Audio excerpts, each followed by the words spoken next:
Welcome to the PlantFit Summit, bringing you the best in plant-based health and fitness. This is Luke and Toby, and today we have Chef AJ. Chef AJ has been devoted to a plant-based diet for almost 40 years.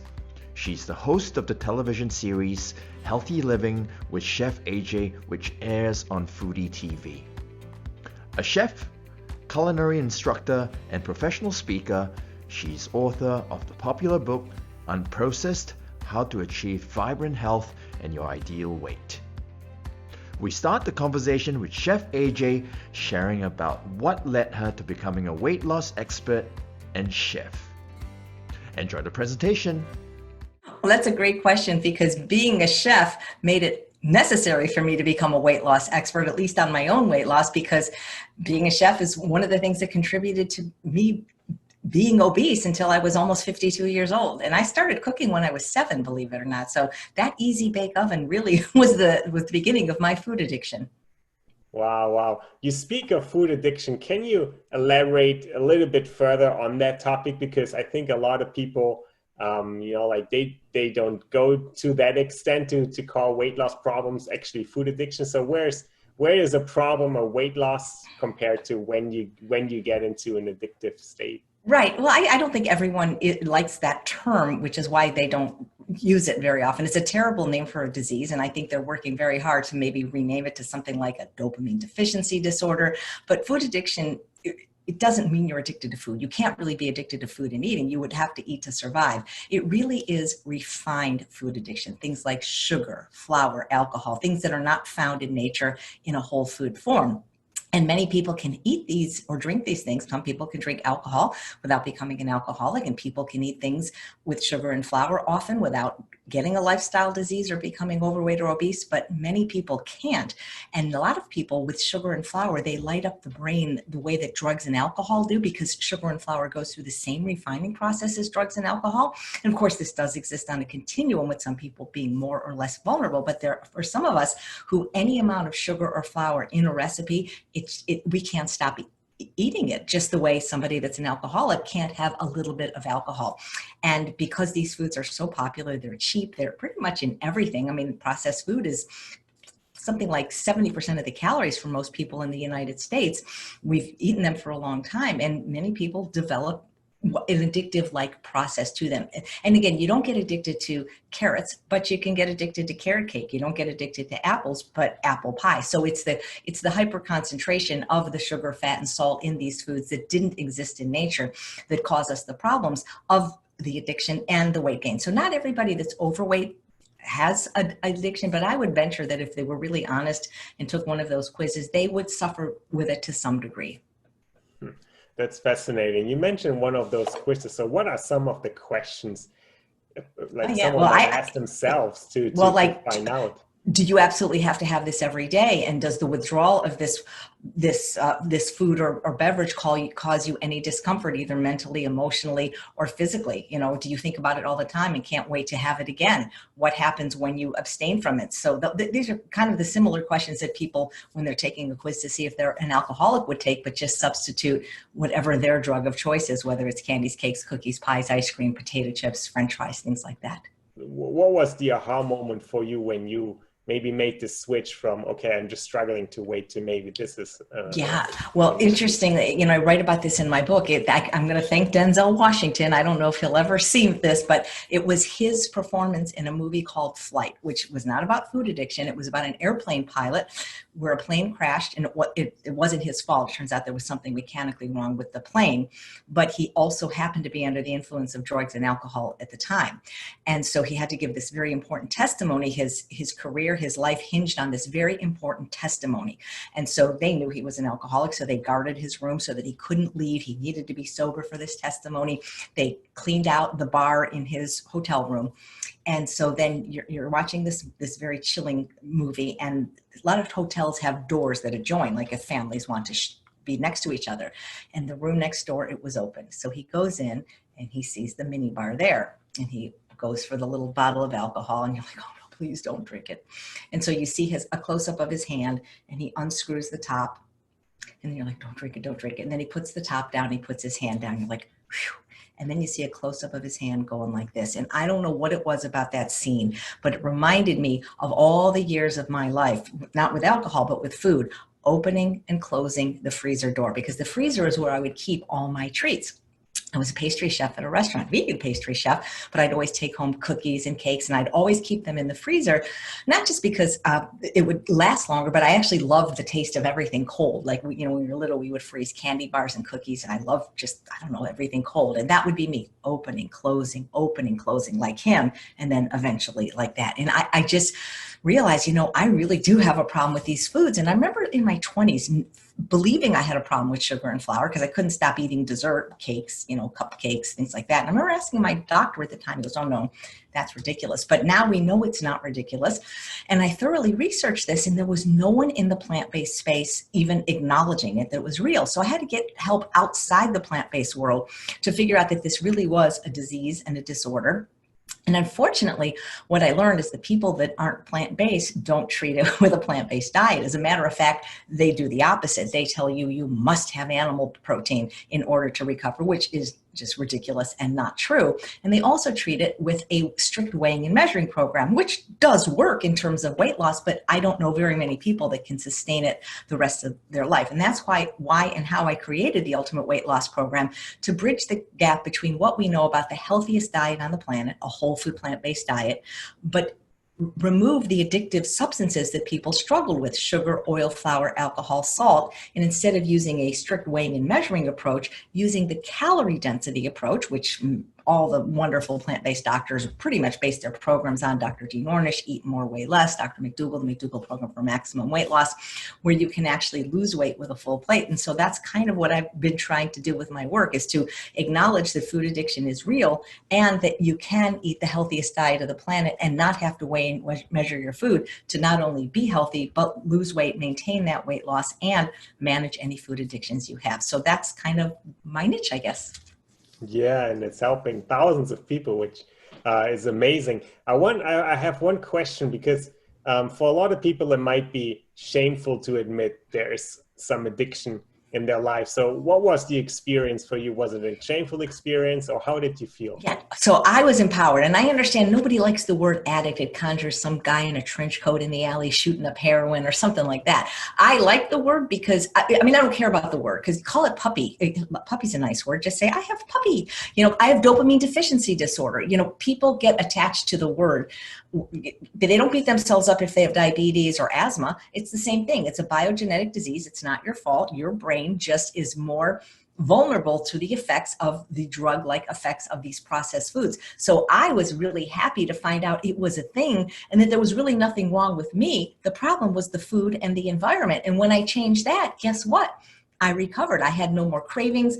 I had no more excess weight. I didn't need to beat myself up over it, because I just avoid, that's like an alcoholic saying, "Oh God, there's something wrong with me. I can't stop drinking." Well, yes, maybe there is something wrong with you, but not wrong with you. You know what I mean? There's something wrong that you have to abstain from alcohol if you want to recover, but there's nothing wrong with you as a person. It's a disease. That's like an asthmatic saying, "Oh my God, there's something wrong with me.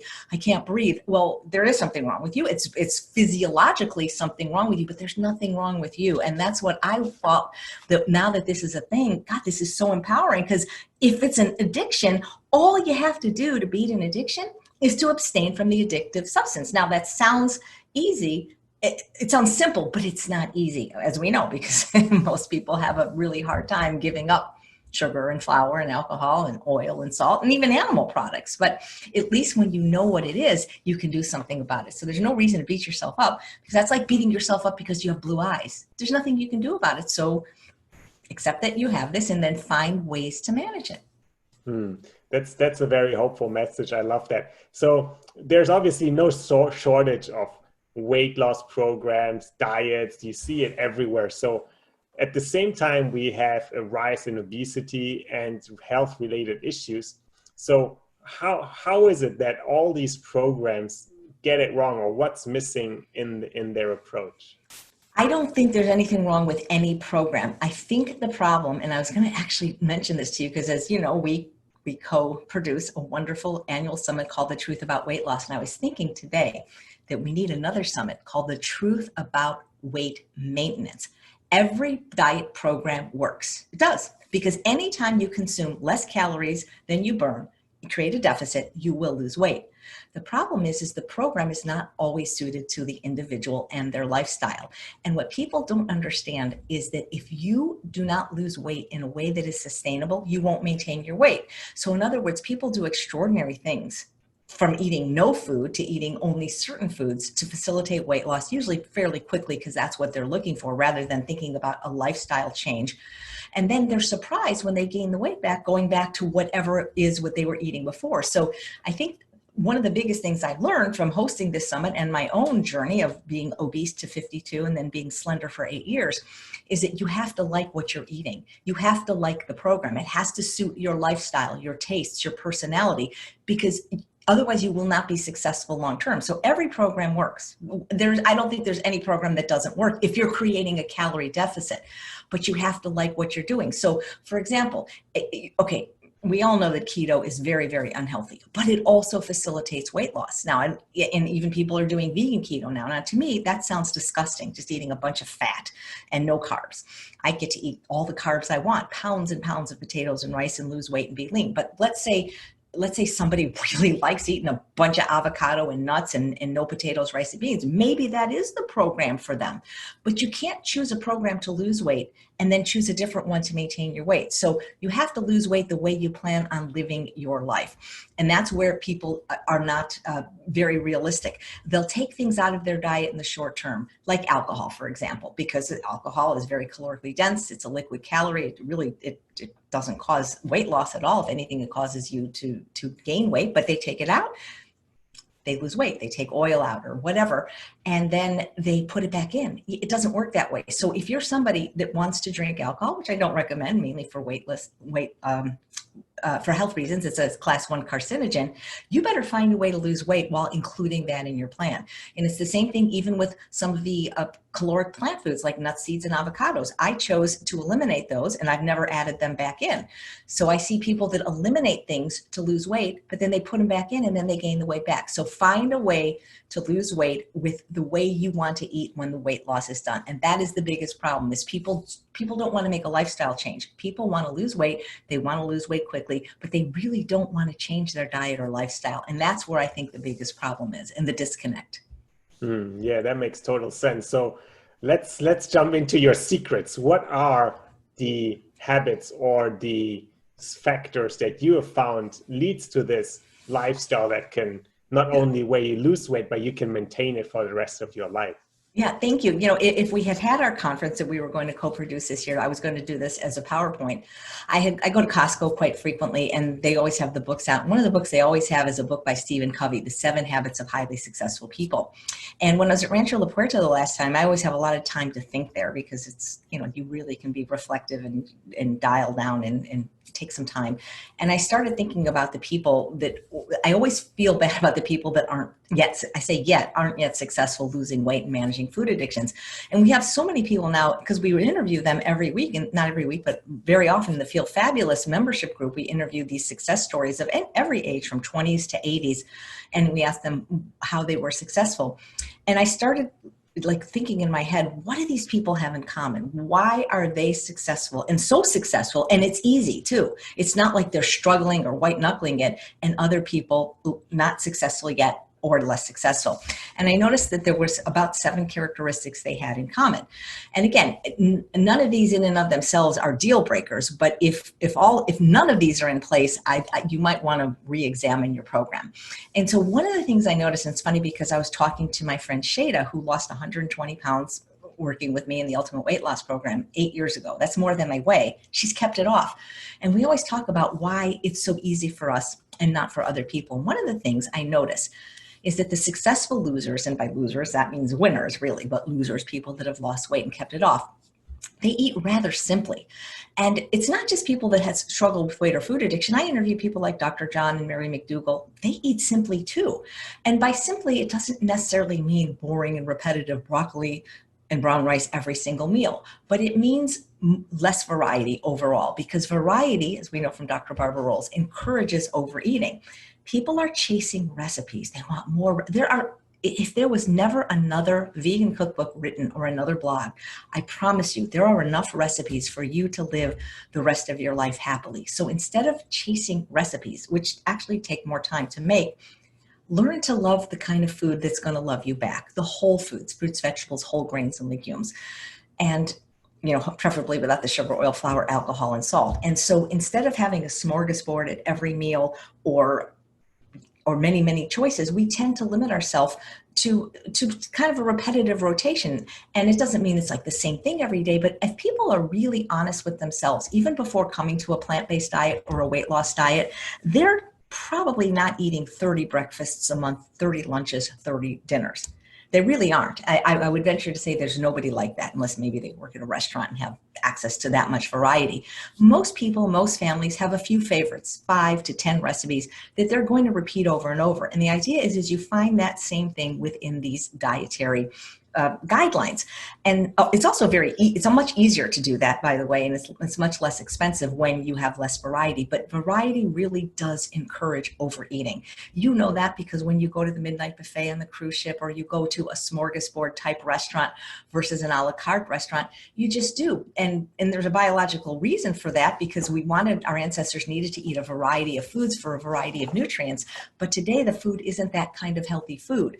And the more choices you have, the more you're going to eat. So that doesn't mean that we don't have variety within the category. So in other words, let's say legumes, for example, there's 18,000 different legumes. There's thousands of varieties of potatoes and whole grains. So we vary the components. We don't, one day it's black rice, one day it's red rice, one day it's brown rice, one day it's white rice, one day it's wild rice. We change that up. We change the type of bean, we change the type of green, we change the type of vegetable. So there's thousands and thousands of combinations, but we don't have as many choices for every single meal. And that really does work really well. And it just seems that the people that I've talked to that really have it down, and even people that are just successful in plant-based diets in general, aren't chasing recipes. They're trying new recipes occasionally, but they find what they like and they eat it over and over. And again, people vary in how much novelty they need or seek, which is great and fine. So what you can do is change up the sauce. There are so many different ways to make delicious sauces. Take my yummy sauce, for example. We came up with at least 30 different ways to flavor it. There's all those different flavored vinegars. There's now, Well Your World has a line of SOS-free sauces. So you can change things up, but don't have so many choices per meal at every meal, and you find you'll eat less. You know this from Thanksgiving. You eat at Thanksgiving, you're stuffed. But then they bring out the pecan pie or the pumpkin pie, and all of a sudden you have room. That's going to happen at every single meal. So just eat as much as you want. You can on this diet, but don't have, a million choices at every single meal. Eat more simply. And you know what? The more simply you eat, the more simple foods taste good. And that really can happen. And that makes so much sense. We all know it at a buffet, you're basically full, but then the next dish is going to give you that new sensation. This is like something new. It's like another, like light bulb. It's like, whoa, okay, let's go for this. And before you know, you've eaten way more than you think. That makes total sense. Yeah. There's a thing called sensory specific satiety, and that Barbara Rolls talks about that, and that causes people to eat past full when they see a new dish or a new component appear. So limit your choices, not the amount of the choices you're eating. But so for me, that looks like lunch is sweet potatoes and broccoli. Dinner is some kind of soup, a stew over rice, and maybe a vegetable or a salad. So I'm not having like 20 things at every meal. Yeah, that makes sense. All right. So you mentioned that you can eat as much as you want, which sounds somewhat counterintuitive especially in the context of weight loss. So how does that work? Yeah, well, that's calorie density. And when I say you can eat as much as you want of the foods, what I call to the left of the red line: fruits, vegetables, whole grains, and legumes, food that have a caloric density of 600 calories per pound or less. Those you can eat ad libitum.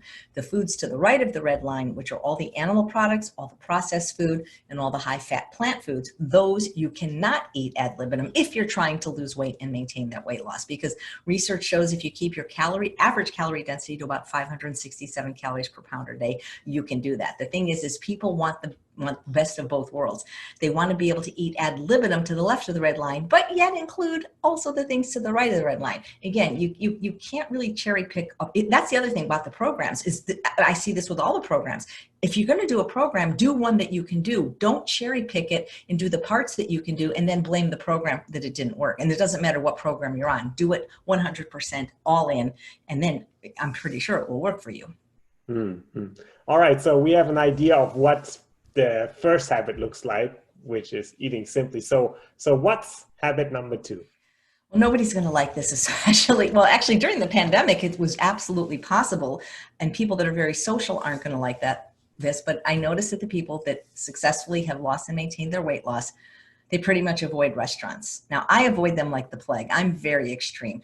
I have to have a gun to my head or be like where there's no other option for food to go to them. But the thing is, you remember from the interview with Dr. Susan Roberts, who has a laboratory right next to Tufts University, right near all the restaurants, when she talked about the damage that one restaurant meal can do, and how that they, even when they have the calories on the thing, they can't really accurately assess the calories in a restaurant meal, and that most restaurant meals average about 1,500 calories, and that you don't generally make up that deficit the next day.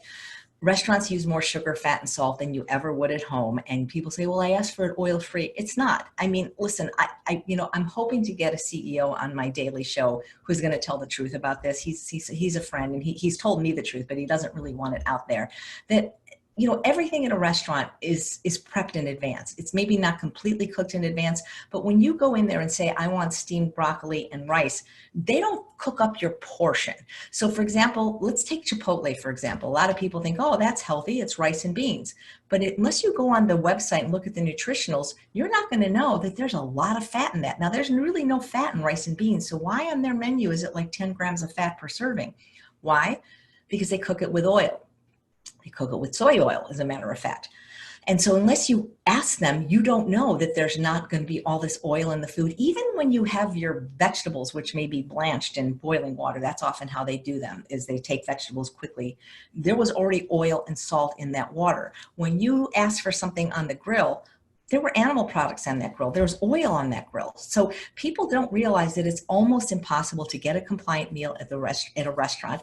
And often what happens at a restaurant is people get triggered to go off plan, because while eating something at home like a stir fry of brown rice or broccoli might be satisfying, when you order this, what people are going to think of as bland, boring food in a restaurant, while everybody else around you is eating the vegan lasagna and the vegan cheesecake, you're not satisfied with your food anymore. And you get that what they call FOMO, fear of missing out. And then your eating really does become unsatisfying. And so, I always say restaurants are the kiss of death, just like variety is the kiss of death for the food addict. So are restaurants. And until there are restaurants that are willing to cook this way, the problem is nobody wants to eat this way. So they would definitely go out of business. But the whole idea of restaurants too is just, it's based on hedonic eating. It's not based on healthy eating. And you're exposing yourself to all these triggers. Very often in vegan restaurants, the first thing you see when you come in is this bakery case that is just like almost impossible to resist.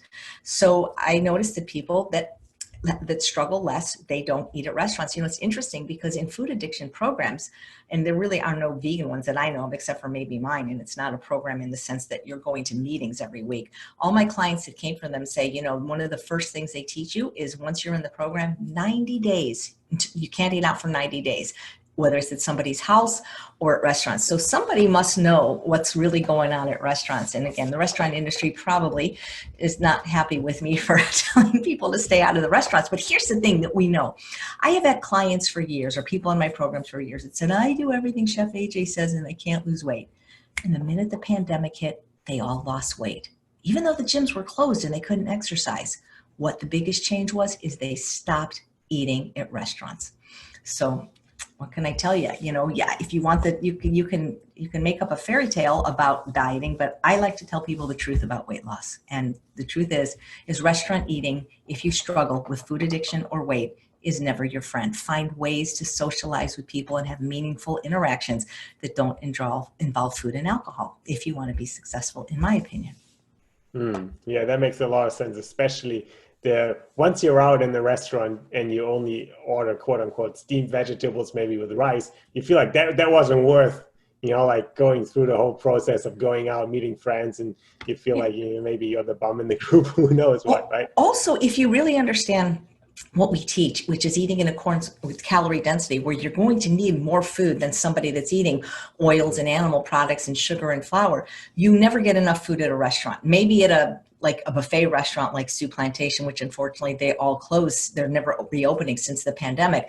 I remember when I was still trying to eat at restaurants and doing this, I'm not going to say the name of the restaurant, but I had to spend over $50 just to get enough food. The portions are so small in a restaurant compared to what you need to eat in terms of steamed vegetables and salad. Like if you order vegetables at a restaurant, you'll get like 6 spears of asparagus.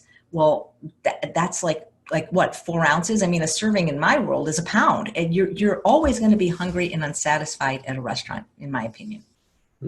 Oh, okay, right. We write that down. So what's next? Well, nobody wants to do this. It's so funny because this is another thing people don't want to do is exercise. Now, I don't teach exercise for weight loss, but when it comes to weight management, it apparently is critical. And we'll be talking to hopefully James Hill in the next summit, and he'll talk about this. He runs the National Weight Control Registry, and people that have successfully lost weight and kept them off that he has tracked, while they have done it with many different dietary styles from low carb to high carb, one of the things they have in common is exercise. And you don't need exercise to lose weight, because I lost 47 of the 50 pounds I lost. I was coming off an accident from being in a wheelchair. I lost 47 pounds being hypothyroid and no exercise. But in terms of weight management, it's just so, so important. And I think there's a few reasons. Dr. Lisle always talks about with exercise how one of the reasons it's so important is that it raises your self-esteem. And when you do that first thing in the morning, you just have the ability it's so much easier to stick to a healthy eating plan. And exercise makes you feel better, longer and leaner, even at any weight, and it improves your sleep. And there's just so many good things it does. Helps prevent all kinds of diseases like Alzheimer's and increases your immunity.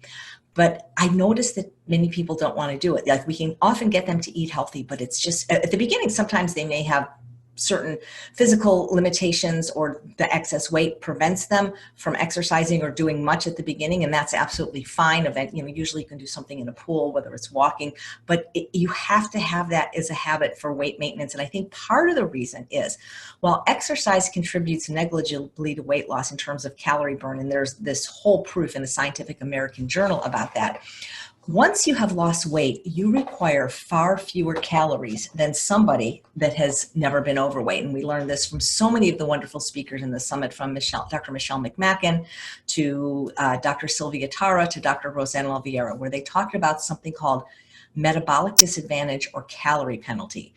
It's not fair, but it exists. And so to summarize it, if there's a woman who's 5'5" and 125 pounds that has always been that weight, she requires a certain amount of calories to maintain that weight.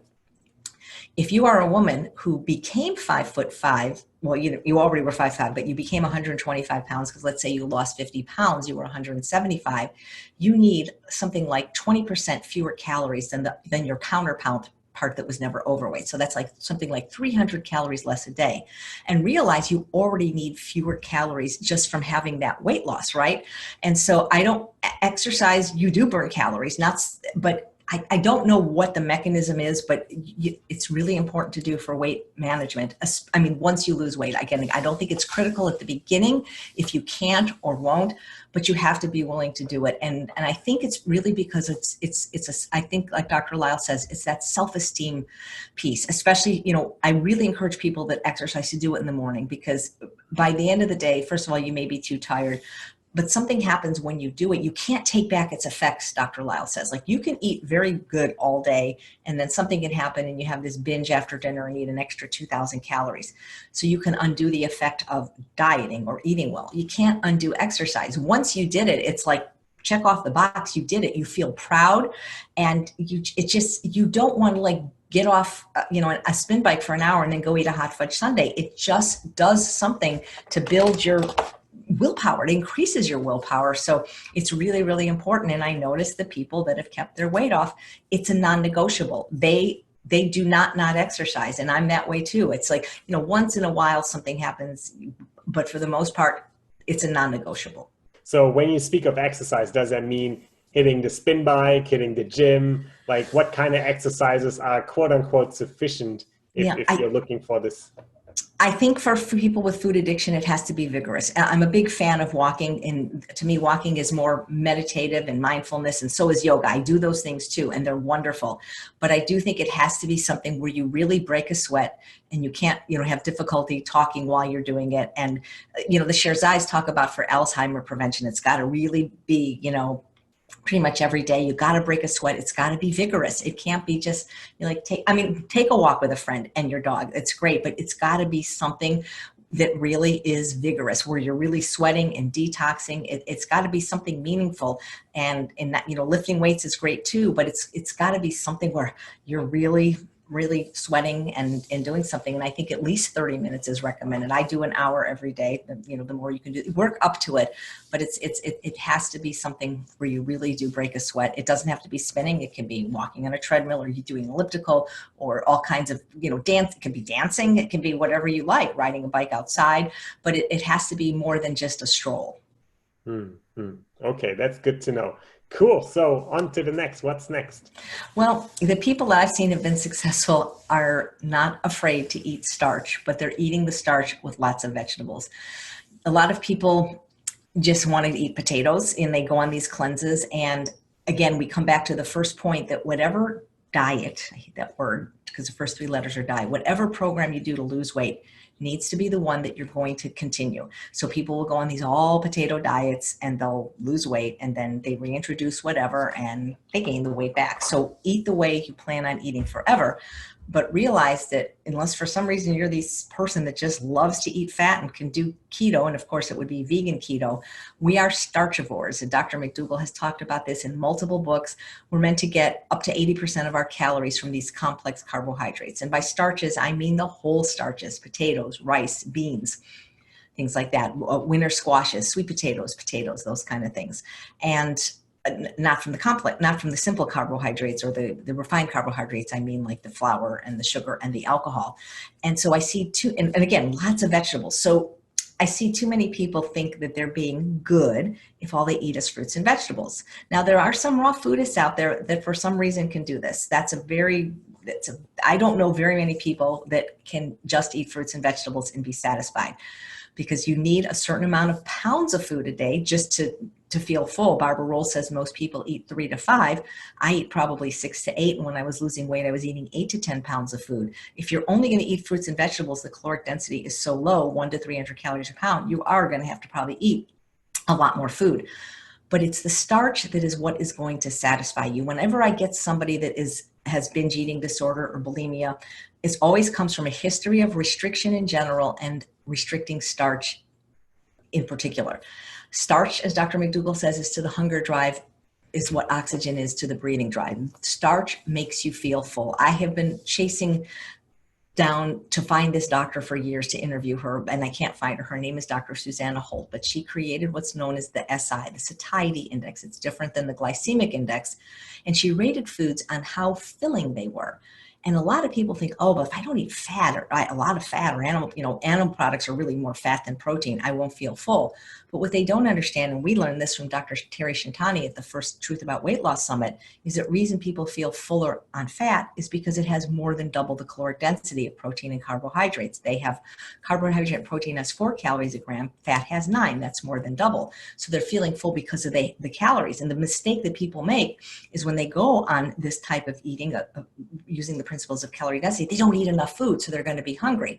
Or they want to lose weight quickly, so they think, well, I'll just eat a lot of fruits and vegetables, which is great. You should do that. But you're going to be hungry without the starch. The starch doesn't have that many more calories per pound as the fruits and vegetables, but what it does have is the stick to the ribs component. The rice and beans, the potatoes and the sweet potatoes, this is what sticks to your ribs. You cannot get fat eating potatoes. They're 1 calorie per gram. And so the people that have been successful know this. They know to include enough starch for satiety, but enough vegetables for volume. One of the things I learned from Dr. Goldhammer is that he says, show me an overweight person and I'll show you somebody who's unwilling, he always says unwilling, not unable, to eat enough raw salad and steamed vegetables. So you need a lot of vegetables if you're somebody that has been overweight or struggling with your weight in terms to activate those stretch receptors. So you need that volume, which is why I hate those weighing and measuring programs. They give people the food that they get in a whole day in terms of weight is what I eat per meal. I don't know how they do it without, eating their hand off. But you have to be willing to eat enough vegetables for that bulk and for all the nutrients and for another thing, which I'll talk about, called thylakoids. But the starch is what's going to make you happy and feel good. And they just know this. And everybody finds their own sweet spot between the veggies and starch that's going to facilitate the best weight loss and experience for them. Some people, it's more like a 50-50 plate. They approach eating, we don't weigh and measure, but every meal they eat, including breakfast, visually has at least half non-starchy vegetables to half starch. When I look at my eating, I ate more when I was losing weight. Of course, I was 50 pounds heavier. I needed to eat more, but now I eat probably, and I don't weigh and measure, but I just know because the bags of food say, like, a 3-pound bag of sweet potatoes lasts 2 days. So I'm eating 1.5 pounds each day for lunch. I figured it out. Or the vegetables, it's 2 pounds. I know that I'm eating about 3 pounds of starch, 2 pounds of vegetables, and about 1 pound of fruit a day. That is what works for me. I'm not afraid to eat more if I'm hungry, but you've got to eat those vegetables too. And especially for breakfast, if you have sugar addiction or food addiction, and especially greens, because those compounds in the dark green leafy vegetables called thylakoids set you up for success because they turn off the hunger switch and they really help fight cravings for sugar. So it's the willingness of eating a lot of vegetables, but enough starch is what I see in the people that are successful. The people that aren't successful, either they hate vegetables, so they don't eat them at all, so they only eat starch and wonder, well, why can't I lose weight or only lose a certain amount? Or they are so afraid of starch that they only eat the vegetables and then they end up binging. So it's that sweet spot, starch to vegetables. For me, it's about 2/3, 1/3, 2/3 starch to 1/3 vegetable. Some people it's going to be 50. You never want to go lower than 50% though. But it can be as much as 75 to 80% starch, just depending on the person. Don't be afraid of starch, but also eat lots of vegetables. And then fruit is your sweet treat. It's as simple as that. It's simple, but it's not easy apparently. Well, you spoke a lot about what you eat. So in terms of what do you drink? Because there's obviously a lot of meal replacement smoothies out there, whatever. So in terms of beverages, what's your go-to and what are your findings? Yeah. I think water is the best thing to drink because look around. Other than breast milk, have you ever seen any other animal in nature drink anything other than water? We're mostly water, but I like flavors too. So one of my favorite drinks is called pot liquor. It really is just vegetable broth. It's the water that's left over when you steam your vegetables, and with the greens, it's very, very delicious. And that's where all the nutrients end up. So I do like a warm beverage in the morning. So I drink that. And I also drink herbal teas. My favorite probably are like the mint I like them iced, but really I think water is the healthiest thing to drink. What's next? I think we're on to fifth habit by now. Number 5. Well, this is one that, again, it's like when I do it and it's automatic, but then when I say it, I'm like, oh gosh, nobody's going to do that. Or very few people will. People that are highly motivated and really conscientious might. But I notice the people that are successful, and this is true even if they're not following, quote, my dietary recommendations, is they practice some form of abstinence. And abstinence just means not having it, like ever. But people freak out if you tell them they can never have another cookie again or another glass of wine. So we don't actually say that. We always say, like Dr. Lisle, we're just going to run an experiment for 3 weeks and see. And I notice that people that are long-term successful, they never reintroduce the foods that are addictive for them. So again, there may be somebody out there that, for sugar, it kind of bothers them, but it could be the 5th ingredient on a label. It's not going to really trigger them, but for them, maybe it's the flour, it's the breads and the pastas. But whatever it is, whatever your problematic food is, whatever your trigger food is, whatever the food is that you cannot stop overeating, I noticed that the people that are successful, they claim abstinence on that. And for them, it's a non-negotiable. So for example, what that means is like people that are vegan or at least ethical vegans, they're abstinent from all animal products all the time. It doesn't matter if they had a bad day, if they're hungry, if that's all that was served. People that are ethical vegans understand this concept of abstinence, and it's a non-negotiable. I mean, somebody had a gun to their head, maybe it's different, but for the most part, people that are vegan do not eat animal products, period, under any circumstances. People that are Orthodox or keep kosher, they don't eat non-kosher food, doesn't matter for the reason.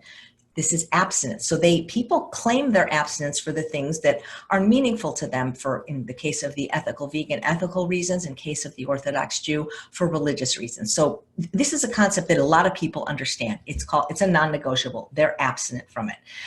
But people that suffer with weight and food addiction, they don't like this concept of abstinence, because that means they can't have their drug anymore. And so what they always want to do is bargain. This is the thing about addicts. They always want to bargain. It's like, it's sort of like, if you could imagine if you were a cigarette smoker and you were diagnosed with lung cancer, and you went to your pulmonary doctor and said, okay, all right, I don't want to have cancer. I don't want to die. So doctor, help me devise a way to smoke less cigarettes. It's crazy. Like, no, you don't smoke cigarettes. Or an alcoholic saying, okay, I don't want to be an alcoholic. It's ruined my life, ruined my marriage, lost my job. So can you help me figure out what kind of alcohol I can be drinking and what amount? People outside the food world would say this is absolutely ludicrous. The answer is none.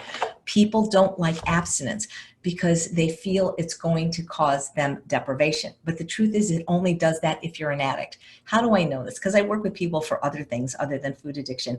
And I don't want to share stories without permission, but I'll share my husband's story.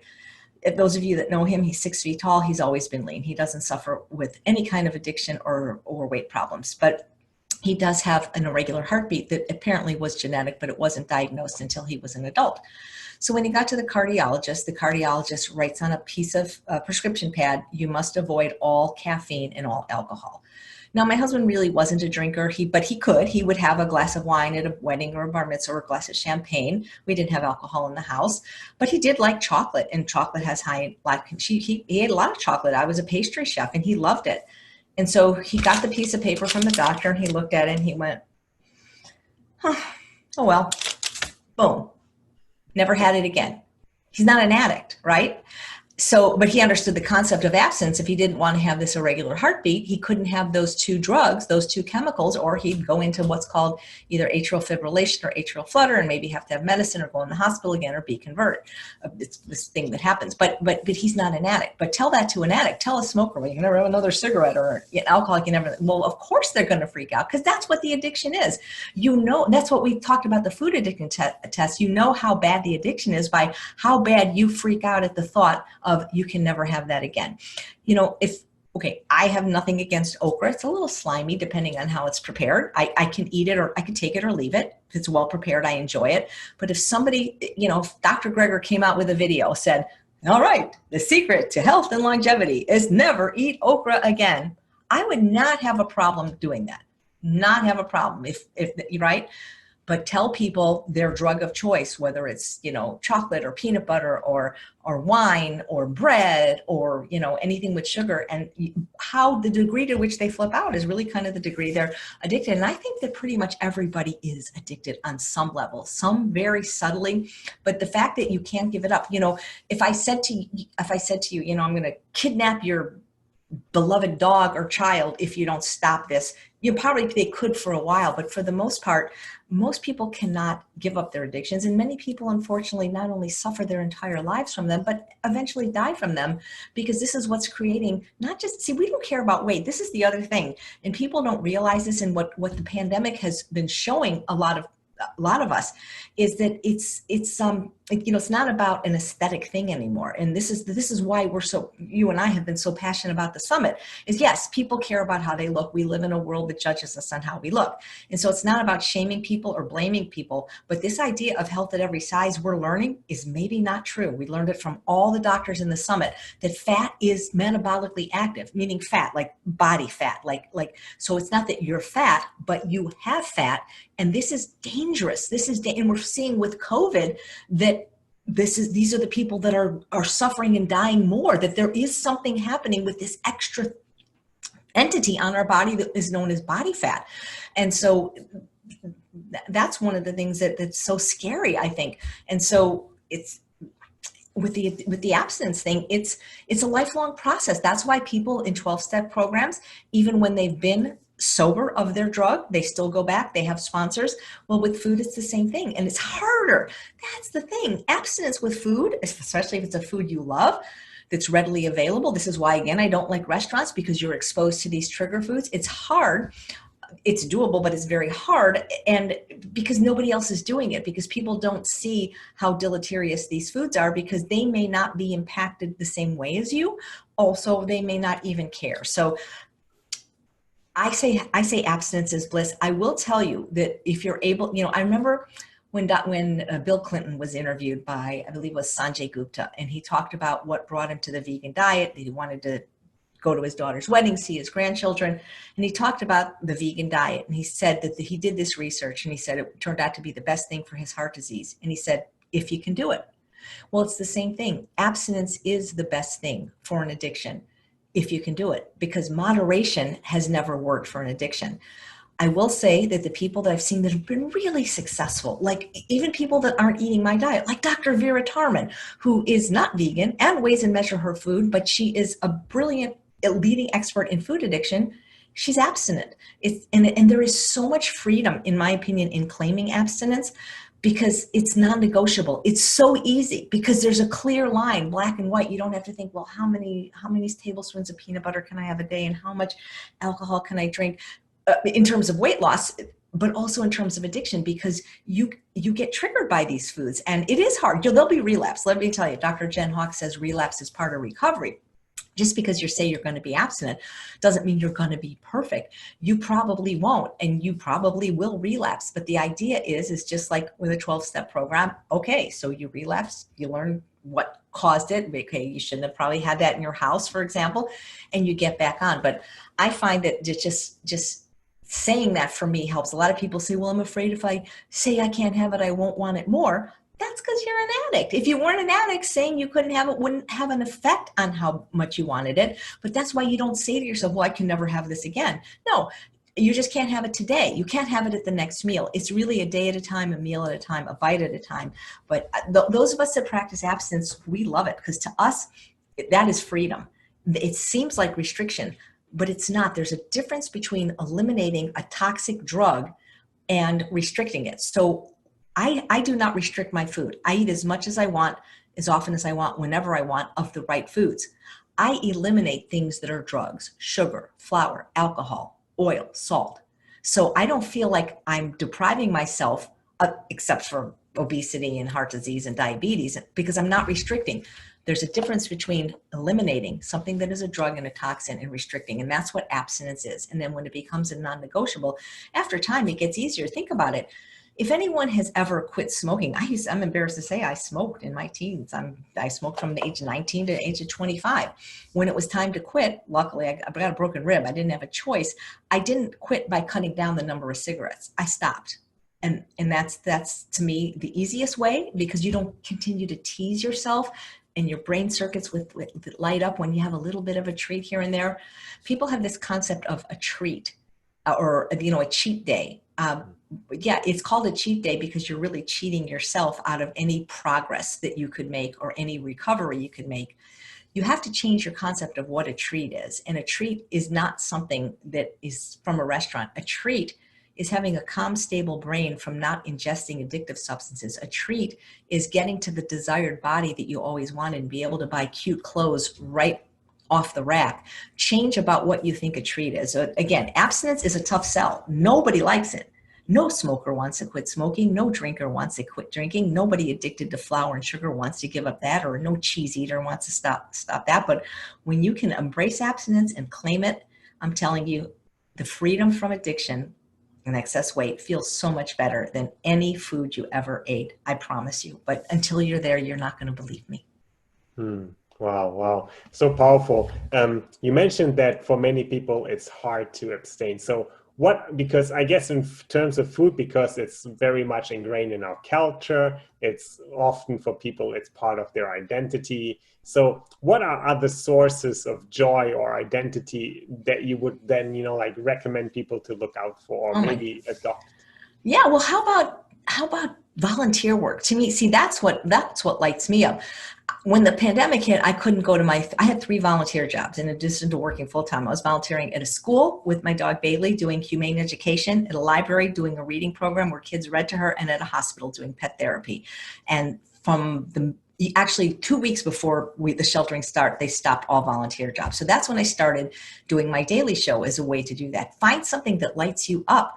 There's got to be ways that you can feel good without food. That's another reason I forgot to mention when you said exercise. Exercise is something that has been shown to rewire the brain to actually help people not only prevent addictions, but to manage them. And so you got to get some positive brain chemicals some way. So if it's not food and it's not sex, find something else. Exercise, crafts, volunteer work, combine all of them.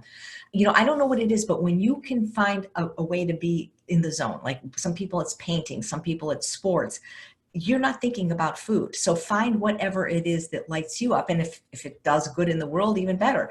I a lot of times you can combine them. So there's this one lady that, if you're knitting or crocheting, you can't be putting food in your mouth.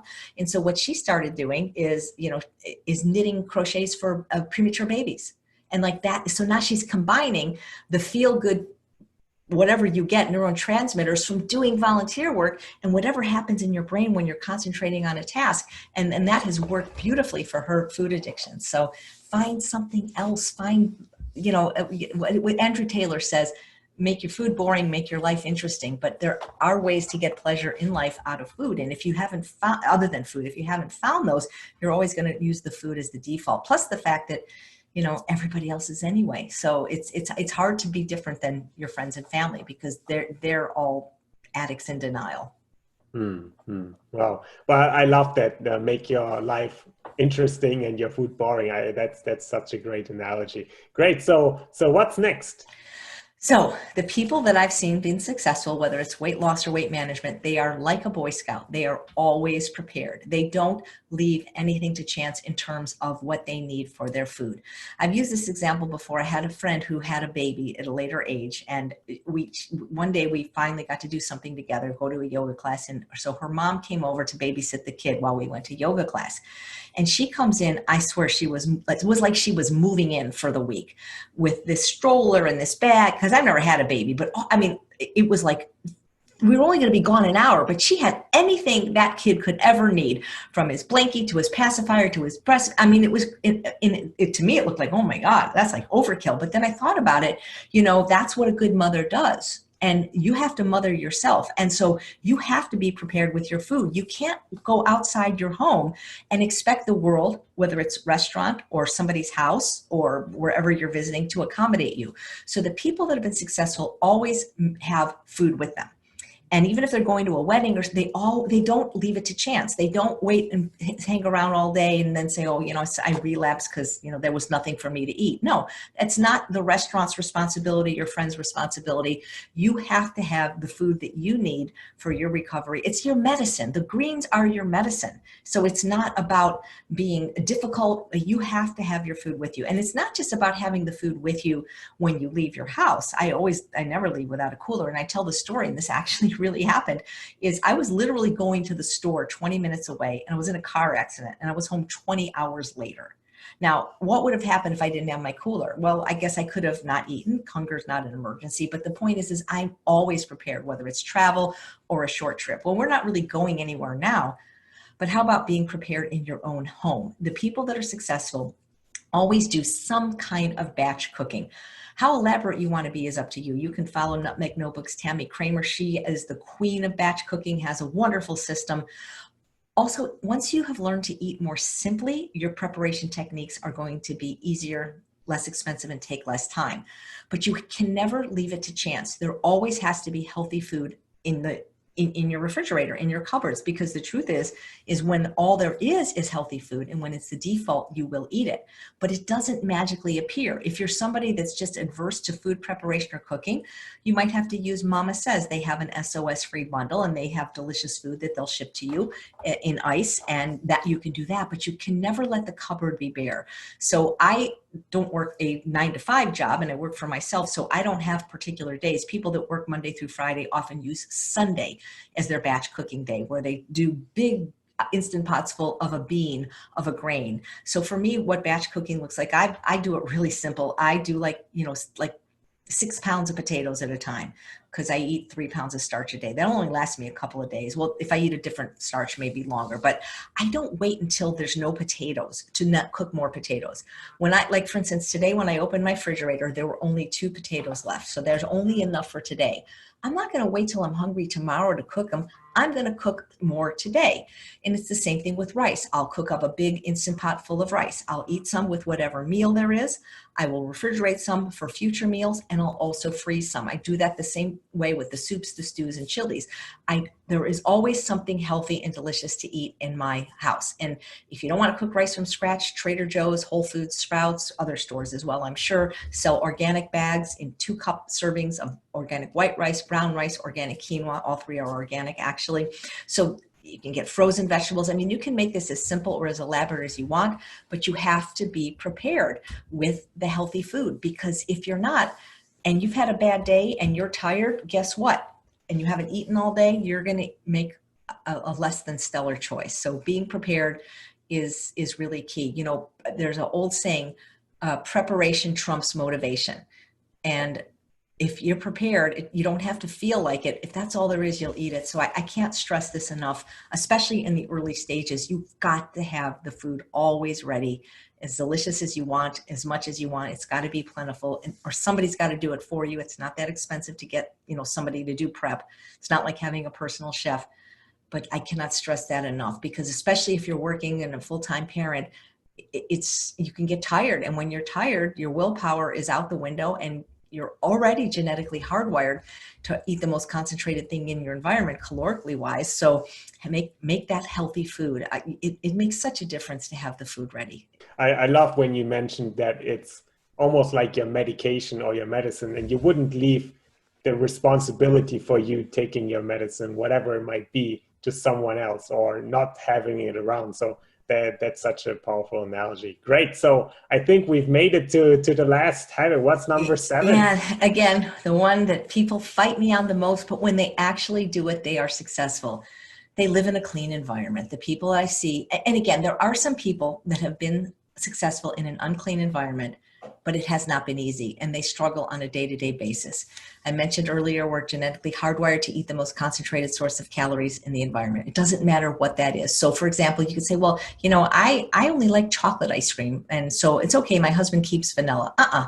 When you are seeking dopamine, when you have had a bad day and you want to medicate with food, your brain doesn't care that it's not your favorite flavor. All it seeks is the most calorically concentrated thing in the environment. That's what served our ancestors, because they were more likely to starve to death. And so when these avocados appeared seasonally, or these nuts and seeds, or these animal products, they gorged on them, because for the most part, they didn't get enough food. Well, our brains haven't evolved they haven't changed in all these millions of years. And so when there is rich food in your environment, anywhere, you will eat it. Maybe not today, maybe not tomorrow, but soon. And if you don't eat it, eventually you will, because it's going to bang on your brain. Eat me, because you know that there's bread and there's almond butter and whatever it is in your environment. It's just so much easier to not have it there. That's why when people go to the True North Health Center or the McDougall Living Program, they're always successful, because there's no crap in the environment. I've learned so much from Dr. Lisle the last 10 years, but the first and probably the most important thing that I learned from him, at least where weight loss and managing food addictions is concerned, is he said, you must work harder on your environment than you do yourself. And the number one rule for healthy living is no junk food in the environment. And many people, especially the women, are people pleasers. They're very agreeable. And it's like, oh, well, my husband wants this, my kid wants this. It's very hard to coexist with those kind of foods in the environment if you want to be successful, because they will always call to you. Even if you I always say, well, then get a food safe or a separate refrigerator, lock them up. That's a better option, but you still know it's there. And if it's there, you're going to want to eat it. Willpower is only required when you have to make a decision, and you don't ever have to decide to not eat something that's not there. Once people actually can give themselves the gift of a clean environment, they come back and say, gosh, you're right, it's so much easier. And it is so much easier. It's not that it's going to be impossible in an unclean environment. It's just going to be infinitely more difficult. And in terms of cravings, I don't think they'll ever go away as long as you have the food in your environment. So again, if you're married to somebody disagreeable or you're a people pleaser, this is something you often have to negotiate, just like you would other things in life, with a session with Dr. Jen Hawk or Dr. Doug Lisle on how to do this. But it's the best gift you can give yourself, and or ask the family members just as an experiment to let you do that for 3 weeks. You don't care what they eat. I mean, you care, but you can tell them you can eat whatever you want. Just eat it outside of the home. People understand this when it comes to alcohol. People maybe go to rehab or maybe not, but they know that if they want to be successfully maintaining sobriety from alcohol, they don't drink alcohol, which again brings to abstinence, but they don't keep it in the house. They don't keep it in the house for their kids, for their husband, for company. You just don't have it around. The environment predicts your success. I remember hearing Dr. Tom Campbell once say, if you have temptation anywhere in your environment, you will fail. And he runs a weight management clinic at the University of Rochester. I think he's seen enough patients to know that this is true. There's an old saying, if you hang around a barbershop long enough, eventually you'll get a haircut. If there's non-compliant food, trigger food, rich food in your environment, eventually you will eat it. And until you learn that rule, I think your journey is going to be a lot more difficult. So environment is key. And I love that you say when if it's not around, you don't have to make a decision not to eat it, because a lot of the struggles I understand is the constant decision making, the decision making fatigue that also sets in during the day. So is that something that you've experienced and seen? Absolutely. You're talking about decision fatigue and having to make those decisions depletes your willpower. And when your willpower is depleted, guess what? You go for the ice cream and the peanut butter. But if they're not in your environment and you did what I said before, be prepared and have delicious Hana yams and Japanese sweet potatoes already cooked so that you can eat them cold or microwaved or maybe air fried. And if all this beautiful oven roasted ratatouille and chopped salad with lemon poppy seed dressing and ice cream, and if all this delicious food is ready, it's okay, because you can knock yourself out on those. But again, willpower is a very short-lived commodity. There's a few ways to increase it, like by exercise, but every time you have to fight those cravings because you hear, your husband chomping on granola at night while he's watching TV or eating popcorn or, smelling the toast, eventually you will cave. And there's nothing wrong with you. This is how you're hardwired. And again, stop beating yourself up, because this is everybody. Listen, people say, oh, Chef AJ, you have so much willpower. I don't have any more willpower than any of you. What I have is excellent, consistent food preparation techniques and a clean environment. That is the secret to success. Well, and you can see how all these habits, they work together as well. So final question, and I know you wanted to be asked this for a long time. So Chef AJ, what is the real truth about weight loss? I want to say to everything Chef AJ says, no, the real truth about weight loss is that it is difficult, but it is doable. And that whatever you choose as the way you're going to lose weight, you must love it. You must like it, because in order to be sustainable, you have to do it for the rest of your life. And that is the simple truth that people just like, I'm going to go to Weight Watchers. I'm going to go to this food addiction program, Weigh and Measure. And then when I lose the weight, I'm going to treat myself. No. Lose weight the way you intend to live the rest of your life. Of course, you do need to create a calorie deficit. You can do that anyway. But if you're going to exclude foods, realize that you probably have to exclude them forever. If you need to include foods, include them now. Lose weight the way you intend to live your life. Thank you so much for sharing all your experience. That was amazing. Thank you. We hope you've enjoyed this presentation. A wise man once said, you make a new life by making new choices. Now, if you know that what you eat matters, if you know that health comes from healthy living, then the time to make new choices is now. And just imagine owning the summit for life. Click the button for more. Maybe you know our stories.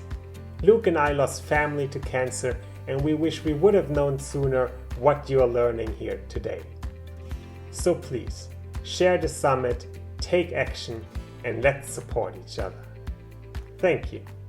This is Toby and Luke signing off, and we can't wait to see you for the next presentation.